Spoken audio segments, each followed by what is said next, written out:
ናይስጥልን ውድ ኢትዮ ከረንት ዩቲዩብ ገጽ ተከታዮችና አድማጮች እንደምን አላችሁ? ለዕለቱ የተመራረጡትን አርዕስተ ዜና ወደ እናንተ ይዘን ቀርበናል። አረብ ኤምሬት በይፋ ጦርነቱን ተቀላቀለች። ባለፉት ቀናት በኢራን ከፍተኛ ሚሳኤልና የድሮን ጥቃት ሰለባ የነበረችው ዩናይትድ አረብ ኤምሬት ኢራን ላይ ጥቃት ፈጽማለች። ይህ የዩናይትድ አረብ ኤምሬት ጥቃት ጦርነቱ ከተጀመረ የመጀመሪያው ጥቃት ተብሎ ተመዝግቧል። የሀገሪቱ መከላከያ ቢሮ ኢራን ላይ ጥቃት መፈጸሙን ይፋ አድርጓል። ይህም ጦርነት አድማሱን እያሰፋ ተጨማሪ ኃይላትን እየጋበዘ ለመሆኑ ማረጋገጫ ሆኗል። ዝርዝር አካተነዋል፣ ቆይታቸው የምትሰሙት ይሆናል። ትራምፕ ጦርነት በኋላ የኢራን ግዛታዊ ይዞታ ወይም ካርታ ምናልባት እንደቀደምቱ ላይሆን ይችላል ሲሉ ተናግረዋል። በዚህም ጉዳይ ዜና ጥንቅራችን አካተናል፣ ቆይታችሁ እንሰሙታላችሁ። እስራኤልና ኢራን የነዳጅ መሰረተ ልማቶች ላይ ኢላማ ያደረገ የአየር ጥቃት ተለዋወጡ። በመካከለኛው ምስራቅ ያለው ነገር ተባብሶ ቀጥሏል ተብሏል። በዚህም ጉዳይ ዜና ትንታኔ አካተናል፣ ቆይታችሁ የምትሰሙት ይሆናል። ትራምፕ በወዳጅ ሀገሮች ላይ ተነሱ። ፕሬዝዳንት ትራምፕ በወዳጆች ዩናይትድ ኪንግደም ላይ ትችት ሰንዝረዋል። በዚህም ጉዳይ ዜና ጥንቅራችን አካተናል፣ ቆይታቸው የምትሰሙት ይሆናል። ትራምፕን ለመግደል አቅዶ የነበረው ፓኪስታናዊ ጥፋተኛ ተብሏል። በዚህም ጉዳይ ዜና ትንታኔያችን በሰፊው አካተናል።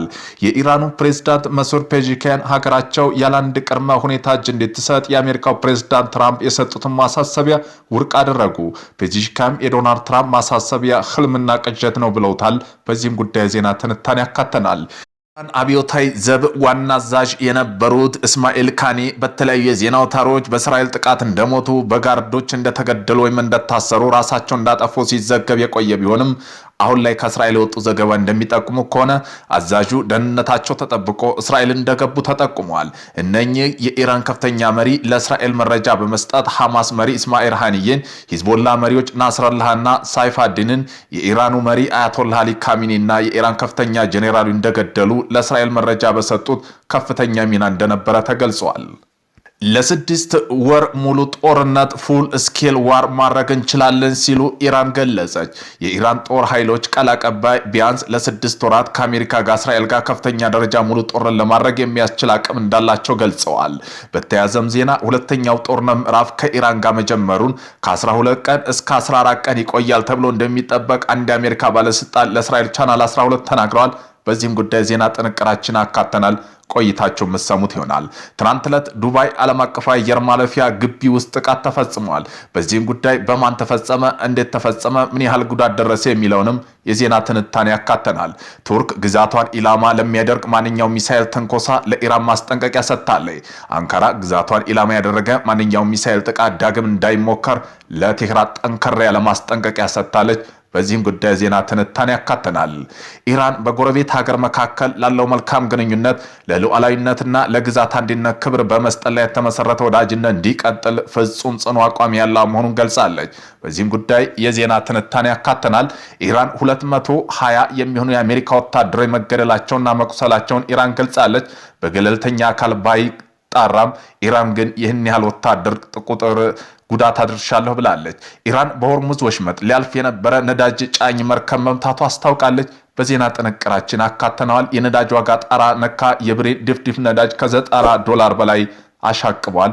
በዚህም ጉዳይ የዓለም ኢኮኖሚ ስጋትም እንደቀጠለ ነው።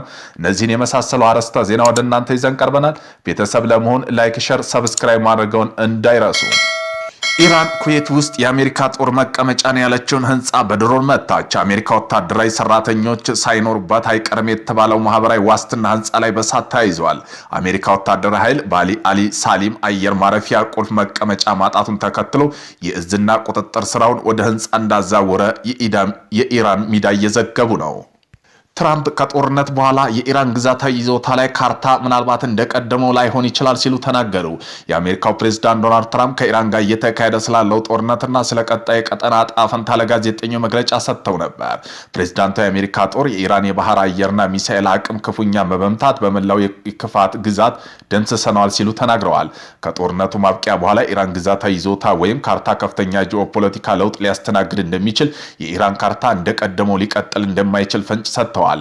ትራምፕ ቃል መሰረት አሜሪካውን ያለው የኢራን አመራር ሙሉ በሙሉ ማስወገድ ፍላጎት ያለ ሲሆን ቀጣይም ህዝቡ ወደ ጦርነት የማይመራ ከሆነ ከአሜሪካ ጋር የሚስማማ አዲስ መሪ በመምረጥ ሂደት ላይ የአሜሪካ ሚና ከፍተኛ እንደሆነ አመላክተዋል። ቀደም ሲል የኩርድ ተዋጊዎች በኢራን ላይ የሚያደርጉት ዘመቻ እንዲሳተፉ ፍላጎት የነበረባቸው ቢሆን አሁን ግን ጦርነቱ ውስብስብነት ከግምት ውስጥ በማስገባት የኩርድ ተሳትፎ እንደማይፈልጉ ጉዳት እንዲደርስባቸው እንደማይሹ ገልጸዋል። በመጨረሻም ፕሬዝዳንቱ በጦርነቱ ምክንያት የተከሰተ የነዳጅ ዋጋ ጭማሪ ጊዜያዊ መሆኑን ጠቅሰው ጦርነቱ እንደተጠናቀቀ ዋጋው በጣም በፍጥነት እንደሚቀንስ ያላቸውን እምነት ገልጸዋል። የእስራኤልና ኢራን የነዳጅ መሰረተ ልማቶች ኢላማ ያደረገ የአየር ጥቃት ተለዋወጡ። በትናንትናው ዕለት ምሽት በእስራኤልና በኢራን መካከል ያለው ወታደራዊ ውጥረት ወደ አዲስ ምዕራፍ ተሸጋግረዋል። እስራኤል በኢራን ዋና ከተማ ቴህራን የሚገኝ የነዳጅ መሰረተ ልማት ላይ የአየር ጥቃት መፈጸሟ ተሰምተዋል። ጥቃቱን ተከትሎ ኢራን ፈጣን የአጸፋ እርምጃ ወሰደች ሲሆን በእስራኤል የወደብ ከተማ በሆነችው ሃይፋ የሚገኝ የነዳጅ ማጣሪያና ማከማቻ መሰረተ ልማት ጥቃት መሰንዘሯን አስታውቃለች። ሁለቱ ሀገራት የኢኮኖሚ አውታር የሆነው ነዳጅ ተቋማት ኢላማ ማድረጋቸው ሚድል ኢስት መካከለኛው ምስራቅ ያለ የጸጥታ ስጋት ይበልጥ አባብሶታል። ጥቃቶቹ ስለደረሱት የሰውና ንብረት ጉዳት ዝርዝር መረጃ እየወጡ ባይሆንም ድርጊቱ ዓለም አቀፋዊ የነዳጅ ገበያ ላይ ተጽዕኖ ሊያሳድር እንደሚችል ስጋት ፈጥረዋል። ፕሬዝዳንት ዶናልድ ትራምፕ በወዳጅ ሀገር ላይ ተነሱ። ፕሬዝዳንት ትራምፕ በወዳጅ ዩናይትድ ኪንግደም ላይ ትችት ሰንዝረዋል። አሜሪካው ፕሬዝዳንት ዶናልድ ትራምፕ ዩናይትድ ኪንግደም ሁለት አውሮፕላን ተሸካሚ መርከብ ወደ መካከለኛው ምስራቅ ለመላክ ማሰቧን በጽኑ ተችተዋል። ፕሬዝዳንቱ ብሪታንያ በአንድ ወቅት ታላቅ አገር የነበረ ቢሆን አሁን ግን እርዳታ እንደሚያስፈልጋት ገልጸው ለጠቅላይ ሚኒስትር ኬር ስታርመር በሰጡ ምላሽ ጦርነት አሸንፈን ካበቃም በኋላ የሚቀላቀሉ ሰዎች አያስፈልጉንም በማለት በሀገሪቱ መዘግየት ወቅሰዋል። አሜሪካ ይህን ሁኔታ እንደማትረሳው ፕሬዝዳንቱ አክለው ገልጸውታል። ኢራኑ ፕሬዝዳንት መሱድ ፔጂኪያን ሀገራቸው ያለአንድ ቅድመ ሁኔታ እጅ እንድትሰጥ የአሜሪካው ፕሬዝዳንት ዶናልድ ትራምፕ የሰጡትን ማሳሰቢያ ውድቅ አደረጉ። ፔጂኪያን የዶናልድ ትራምፕ ማሳሰቢያ ህልምና ቅዠት ነው ብለዋል። በቪዲዮ ተቀርጾ በተላለፈው ንግግራቸው ወደ መቃብራችሁ ሊወስዱት ይገባል የሚል መልእክት አስተላልፈዋል። የአሜሪካው ፕሬዝዳንት ዶናልድ ትራምፕ ኢራን ያለአንዳች ቅድመ ሁኔታ እጅ እንድትሰጥ ያሳሰቡበት ትናንት አርብ ነበር። ለዓለም አቀፍ ህግ፣ የሰብአዊ ማዕቀፍና ለመርሆች ኢራን ቁርጠኛ እንደሆነች የገለጹ ፕሬዝዳንት መሱድ ፔጂኪያን ለነዚህ መሪዎች ቁርጠኛ መሆን አለባቸው፣ ኢራን ጨምሮ ማንኛውም ሀገር መብቶች ችላ ማለት አይችሉም ሲሉ ተናግረዋል። እስራኤልና ዩናይትድ ስቴትስ ከኢራን የገጠሙት ጦርነት 8ኛ ቀኑን ሲያስቆጥር ፕሬዝዳንት መሱድ ፔጂኪያን ሀገራቸው ከአጎራባች ሀገራት ጋር ለተፈጸመ የድሮን ሚሳኤል ጥቃት በራሳቸው ስም ይቅርታ ጠይቀዋል። የኢራን ወታደራዊ አዛዦችና የሀገሪቱ መንፈሳዊ መሪ አያቶላ አሊ ካሚኒ ፕሬዝዳንት አረመኔ ባሉት ጥቃት መገደላቸውን የሀገሪቱ ጦር አዛዦች ባለመኖራቸው ምክንያት በፍላጎታቸው ተኮሱ፣ አስፈላጊ የሆኑ ሁሉ አደረጉ ሲሉ ተናግረዋል። በክብርና በኃይል ሀገራችን እንደተከላከሉም አሞግሰዋል።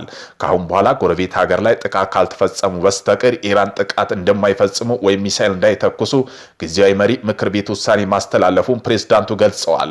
ይህ በዲፕሎማሲ መፍታት አለብን ብዬ አስባለሁ ብለዋል ፕሬዝዳንት ፔጂኪያን። በጥቃቶቹ ሳቢያ እየጨመረ የመጣው ባህር ሰላጤው አረብ ሀገራት ቁጣ ለማርገብ ቢሞክሩም ከጥቂት ሰዓታት በፊት ግን ሚሳኤልና ድሮን ጥቃት ወደ ዱባይ ዓለም አቀፍ አውሮፕላን ማረፊያ መፈጸማቸውን ተከትሎ በረራች አስተጓጉለዋል።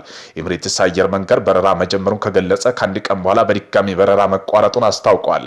የአሜሪካው ፕሬዝዳንት ዶናልድ ትራምፕ ትሩዝ ሶሻል በተባለ ማህበራዊ መገናኛ ዘዴ በጻፉት መልእክት ፕሬዝዳንት መሱድ ፔጂኪያን ይቅርታ የጠየቁት በኢራን ላይ ዩናይትድ ስቴትስና እስራኤል በፈጸሙት በማያቋርጥ ጥቃት ምክንያት እንደሆነ ገልጸዋል። በትናንትናው ዕለት ዱባይ ዓለም አቀፍ አየር ማረፊያ ግቢ ውስጥ ጥቃት ተፈጽሟል። የተባበሩት አረብ ኤምሬቶች የኢራኑ ፕሬዝዳንት መሱድ ፔጂኪያን ቀድሞ በማያጠቁ ጎረቤት ሀገር ላይ ጥቃት እንደማይፈጽሙ በገለጹበት ዕለቱን ነው የተተኮሰው 15 ባላስቲክ ሚሳይሎችና 119 ድሮኖች ማክሸፏቸውን ገልጸዋል።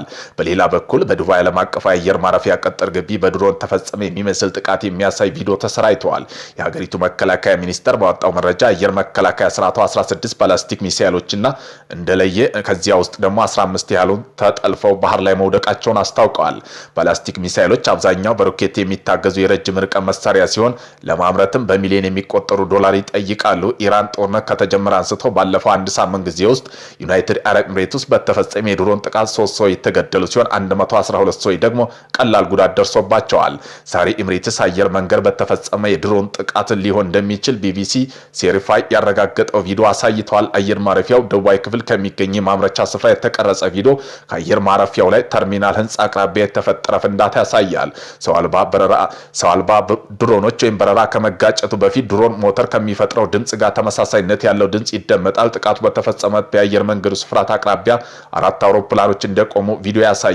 ኤሚሬትስ አየር መንገድ ዛሬ ጠዋት ስራ እንዳቋረጠ የሚገልጽ መረጃ ካሰራጨ በኋላ አጥፍቶታል። ቀጥሎም እንደገና አገልግሎት መጀመር የሚገልጽ ልጥፍ አጋርተዋል። ግዛቷን ኢላማ ለሚደረግ ማንኛውም የሚሳኤል ትንኮሳ ለኢራን ማስጠንቀቂያ ሰጠች። አንካራ ግዛቷን ኢላማ ያደረገ ማንኛውም ሚሳኤል ጥቃት ዳግም እንዳይሞከር ለቴህራን ጠንክራ ለማስጠንቀቂያ ሰጥታለች። ይህ ማስጠንቀቂያ የተሰጠው ከጥቂት ቀናት በፊት በኢራን ተተኩሶ ወደ ቱርክ አቅጣጫ ሲንዘገዘግ የነበረ ባላስቲክ ሚሳኤል በኔቶ መጠለፉን ተከትሎ ነው። የቱርክ የውጭ ጉዳይ ሚኒስትር ሃካን ፊዳን ጉዳዩን አስመልክተው በሰጡት መግለጫ እኛ በቀላሉ በትንኮሳ የምንቀሰቀስ ሀገር አይደለንም ብለዋል። ሚኒስትሩ አክለውም ከኢራን ወገኖች ጋር ንግግር ማድረጋቸው ገልጸው የተተኮሰው ሚሳኤል አቅጣጫ ስቶ የመጣ ከሆነ ያኔ ሌላ ነገር ነው። ነገር ግን ድርጊቱ የሚቀጥል ከሆነ ግን ምክራችን ጥንቃቄ እንዲያደርጉ ነው ሲል አስታውቀዋል። ሀደን ፊካን አክለው ማንኛውም ኢራን አካል በቱርክ መሰል አደገኛ ጀብዱ ውስጥ እንዳይገቡ አሳስበዋል። የኔቶ አባል ሀገር የሆነችው ቱርክ ይህን ማስጠንቀቂያ የሰጠችው በቀጠና ያለው ውጥረት በጨመረበትና በሀገሪቱ ብሔራዊ ደህንነት ለመጠበቅ ማንኛውም እርምጃ እንደምትወስድ ባረጋገጠችበት ወቅት ነው። 220 የአሜሪካ ወታደሮች መገደላቸው መቁሰላቸውን ኢራን ገለጸች። ኢራን ባለፈው 24 ሰዓት ውስጥ በፈጸመችው አጸፋ ጥቃት 220 የአሜሪካ ወታደራዊ አዛዦች መገደላቸው መቁሰላቸውን አስታውቃለች። ፕሬስ ቲቪ እንደዘገበው ኢራን ካቲም አልናቢያ ማዕከላዊ ቃል ቀባይ የሆኑ ሌተናል ኮሎኔል ኢብራሂም ዞልፋግሪ እንደገለጹ በባህሬን የሚገኝ የአሜሪካ 5ኛው ባህር ኃይል ክፍለ ጦር ላይ በተፈጸመ ጥቃት 21 ወታደሮች ተገድለዋል። በተጨማሪም አልዳፍሪ አየር ማረፊያ የሚገኝ የአሜሪካ ወታደራዊ ካምፕ ላይ በደረሰ ጥቃት ወደ 200 የሚጠጉ ወታደሮች መገደላቸውና መቁሰላቸውን ኢራን ገልጻለች። በፋርስ ባህር ሰላጤ ሰሜናዊ ክፍል የአሜሪካ ንብረት የሆነ ነዳጅ ጫኝ መርከብ ላይ ጥቃት መፈጸሙ ተጠቅሰዋል። ይሁን እንጂ አሜሪካ ሆነ ሌላው ገለልተኛ ወገን እስካሁን ይህንን መረጃ ማረጋገጥ አልቻሉም። ኢራን በጎረቤት ሀገር መካከል ያለው መልካም ግንኙነት ለሉዓላዊነት ለግዛት አንድነት ክብር በመስጠት የተመሰረተ ወዳጅነት እንዲቀጥል ፍጹም ጽኑ አቋም ያላት መሆኗን ገልጻለች። ሆኖም ግን ይህ አቋም ከአሜሪካ እስራኤል የሚሰነዘርበት ወታደራዊ ጥቃት ለመከላከል ያላት ተፈጥሯዊ መብት እንደማይጋፋ ፕሬዝዳንት መሱድ ፔዜሽኪያን አስታውቀዋል። ሀገራችን ለመከላከል እስከ ህይወት መስዋዕትነት ድረስ እንከፍላለን፣ እንመክታለን ሲሉ ገልጸዋል። ኢራን የመከላከያ እርምጃ ያነጣጠሩበት በኢራን ህዝብ ላይ ለሚሰነዘሩ ጥቃቶች መነሻ ሆነ ወታደራዊ ተቋም መሰረተ ልማቱ ላይ ብቻ መሆኑን አመላክተዋል። ይህን ህዝብ ህግ ኢላማ ናቸው ብለዋል። ኢራን በወዳጅና በጎረቤት ሀገር ላይ ጥቃት እንዳልሰነዘረች ገልጸው ጥቃቱ ያረፈውን በቀጠናው በሚገኝ የአሜሪካ ጦር ሰፈር ወታደራዊ ተቋማት ብቻ ነው ብለዋል። ይህ በእንዲህ እንዳለ ዛሬ ኩዌት ላይ ድሮን ጥቃት ተሰንዝሮ መክሸፉን የተባበሩት አረብ ኤሚሬት 121 ድሮንና 16 ባላስቲክ ሚሳኤል ጥቃት መፈጸሙን ተናግረዋል። ኢራን በሆርሙዝ ወሽመጥ ሊያልፍ የነበረ ነዳጅ ጫኝ መርከብ መምታቷን አስታወቀ። አብዮታዊ ዘብ በቴሌግራም ቻናል ባወጣው መረጃ ፕሪማ በሚል ስያሜ ያለው ነዳጅ ጫኝ መርከብ ወሽመጥ በኩል መተላለፍ እንደማይችል በባህር ኃይል የተሰጠውን ተደጋጋሚ ማስጠንቀቂያ ችላ በማለቱ በድሮን መመታቱ ገልጿል። ከጠበኛ ሀገራት ጋር አጋር የሆኑ ነዳጅ ጫኝና የንግድ መርከቦች በሆርሙዝ ወሽመጥ በኩል ማለፍ እንደማይፈቀድላቸው ወታደራዊ ኃይሉ አስገንዝበዋል።